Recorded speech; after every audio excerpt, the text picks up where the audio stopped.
are red because red is the color of danger. We're dangerous like that. But also is the color of love. Because we are dangerously in love with the emancipation of black people. That is the name of our emancipation struggle. This video is influenced by the articles from City Press and Sunday World that were reporting on the alleged ban of Mbuyiseni Ndlozi from the elective conference of the economic freedom fighters. Now we do know that sometimes journalism can be challenged. They can write a story and the facts will end up being wrong. But in most cases, they write based on inside intel. Someone would want to remain anonymous and spread the information, confiding with the journalist not to ever mention their name. In this case, I believe that where there is smoke, there is also fire. So let us look at the article that was published by Sunday World. Just to summarize the article, it is reporting on the fact that Mbuyiseni Ndlozi was prevented from attending the War Council of the EFF, the CCT meeting, and also he was put on leave of absence from Parliament. It goes on further to speak about the fact that the people who are lobbying for Godrish Gadi to be the deputy president of the economic freedom fighters are the ones that are pushing for Mbuyiseni to be left on the outside, because they believe that if Mbuyiseni is left to contest, it is going to be a very dramatic event where it might end up as Mbuyiseni overtaking Godrish Gadi, because Mbuyiseni is the more famous one between the two. So they are making everything in their power to make sure that Mbuyiseni Ndlozi is sidelined so that he's not going to cause a shocker when they are going to the elective conference. We also know that Mbuyiseni Ndlozi is alleged to have rejected any position in the top 6, so he would rather be just a member of the EFF. But that was just an allegation and there was never any confirmation to that story. It goes on further to say that there are two possibilities. Mbuyiseni Ndlozi could go back to school, or Floyd Shivambu would be the one who would try and convince Mbuyiseni Ndlozi to go and join the Umkhonto weSizwe party. The article also refers to anonymous people in the EFF who have been leaking information about the treatment of Mbuyiseni Ndlozi and the stories surrounding him, saying that some feel like it is very unfair how they are treating Mbuyiseni Ndlozi and the fact that he is becoming a threat. So Mbuyiseni Ndlozi being a threat does not sit well with some of the leadership. You know, the most difficult issue about the whole story of Mbuyiseni Ndlozi is the fact that he has never said anything. You can look at this slideshow showing all the interactions of Mbuyiseni Ndlozi of recent time on X, formerly known as Twitter. He doesn't say anything related to the matter of the EFF, but what he does is to repost any post that probably he feels that the rest of his followers would be interested in seeing. This does not answer that question of Mbuyiseni Ndlozi is silent. Reposting doesn't mean he's saying anything.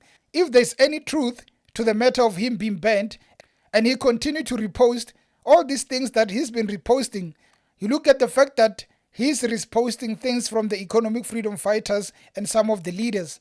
I think if the matter of being banned has any substance, the man is trying to confuse the enemy. He's trying to give a message that I'm still here, kusekhaya lana.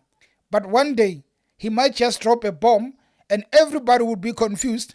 Why were you reposting all these things, knowing very well that you are leaving? The next part of the video that we need to look at is the allegations that Mbuyiseni Ndlozi was not at the war room, the CCT meeting, and even in Parliament. And I've been keeping an eye on this development, and I can surely tell you that Mbuyiseni Ndlozi definitely was not at the war room of the EFF. He was not in Parliament. I know that in most cases, Floyd has left. If Julius Malema is not in Parliament, the most senior person that you can look at in Parliament is none other than Mbuyiseni Ndlozi, the one with charisma. I mean, there are more senior people than him, especially last week. The most senior person that all eyes could be on would be Mbuyiseni Ndlozi, and we know that if he raised points of orders, that is the man that you have to listen to. And I can assure you, Mbuyiseni Ndlozi last week was not in Parliament. Any of the Parliament meetings, he was not there. Talk about the CCT meetings. Mbuyiseni Ndlozi was not there. So the articles, one is referring to the fact that Mbuyiseni Ndlozi was not part of those meetings. It is actually correct because I did check all those things and I can confirm that Mbuyiseni Ndlozi was not part of all the three of those things, war room, CCT meetings, and parliament. We don't know about this week, but definitely last week he was not part of any of them. We need to ask ourselves some questions. If Mbuyiseni is really banned from the EFF elective conference, the question would be, is that fair? Is it fair on the man for him to be banned? And if he's banned for the reason being, we can't trust him because he's associated to Floyd Shivambu. He knew about the fact that the man is leaving and he has never said anything. If it revolves around those matters, is it fair for him to be banned from being part of the elective conference? And if he's banned, what prompted the EFF to ban him? I mean, it cannot just be about Floyd. It could also be about the fact that this man that you see here might want to contest for the deputy president. And if not the deputy, he might want to be the secretary general. Do you want such a man that you don't trust based on the fact that he is affiliated with Floyd Shivambu and also the fact that he knew about the story of Floyd leaving and he kept quiet? Some leaders would then coin that as not being trusted. Is it fair for Mbuyiseni Ndlozi to then be allegedly sidelined based on those matters of him not being a trusted member, a trusted leader? Is it fair? And looking at it, I would think it's both ways. They might be right in not trusting him based on the fact that they are afraid of MK Party infiltrating the EFF even more. They've already taken the best of the best from the EFF by the form of Floyd Shivambu. If now they take Mbuyiseni Ndlozi, it is going to mean that the EFF is in destruction mode. So for them to prevent any more damage, the decision would be that before this man surprises us, let us put him aside so that we can be the ones at the top. If Mbuyiseni Ndlozi thought that he's going to pull one on us, let us pull one on him and avoid any embarrassment. So I am appealing to all of us. Let's get into our WhatsApps. Let's get on Facebook. Let us tell our partners. Let us tell our boyfriends. Let us tell our girlfriends.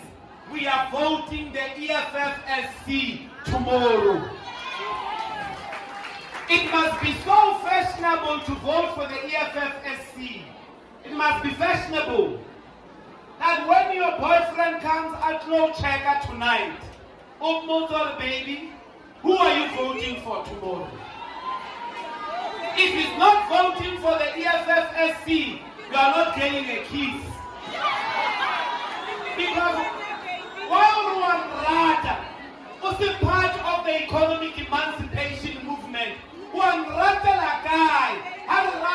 in a movement that is fighting for economic freedom and that is fighting for the land.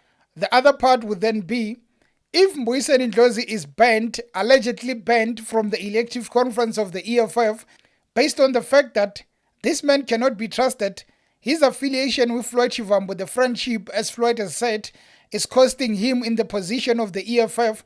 If he's been sidelined based on all those information of trust, we know that it has been going around about the fact that this man cannot be trusted. And if they sidelined him based on those facts and the fact that he is not a very trusted man, it is very unfortunate and very wrong, because the same move that would be done would one day come back to bite them. Any decision that is happening now would one day come back to bite them. They would look back and say that we made a decision, we made it for the best of the party. We defended and make sure that we are rebuilding the party. But that decision would one day come back to bite them, because it might come in the favor of Mbuyiseni Ndlozi. We know what happens with politicians sometimes when they want to emerge victorious. You become a victim, and later in the years, you use that experience of being a victim against the same people that you think that they have failed you. So the EFF can go and rebuild and defend themselves against Ndlozi on the fact that this man cannot be trusted. But one day, the same move they have done can come back to bite them. For now, it might be seen as this is the correct way of doing things, and they sideline the man based on the fact that you are not a trusted member. But years later, the same issue can be what defines, can we trust the party? Can we look at the party as a very fair party or not, based on the treatment of Dr. Ndlozi? To close this matter, I want to say the following. I have no doubt that Mbuyiseni Ndlozi was going to leave the EFF anytime soon. And I believe that the strategy was that let us go to the elective conference, let us be nominated against the leader of the Economic Freedom Fighters, Mr. Julius Malema, or for the deputy president position. And however we do, we then resign after winning, because we know that if we go on to serve as the top 6 after winning, we are not going to be trusted. Remember, you will forever be named as that untrusted man in the Economic Freedom Fighters. You can be a leader in the top 6, but you will never be trusted, which means your job will not be easy. You cannot win and go on to serve because your job will be made very difficult. I think what he wanted to do is to win and show that he is loved and he has potential in the Economic Freedom Fighters. And once he wins, he resigns to say that, I know you don't want me. I know you are not happy that I won, so I'm leaving you in peace, but making a mark that I am a very serious contender. The last part of the conversation is that, is the EFF correct in sidelining Mbuyiseni Ndlozi? And I think the answer to that will be seen after the 2026 local elections. Anyway, guys, thank you for tuning into the channel, and please subscribe and join our membership at just $5.99 per month. And until next time, cheers.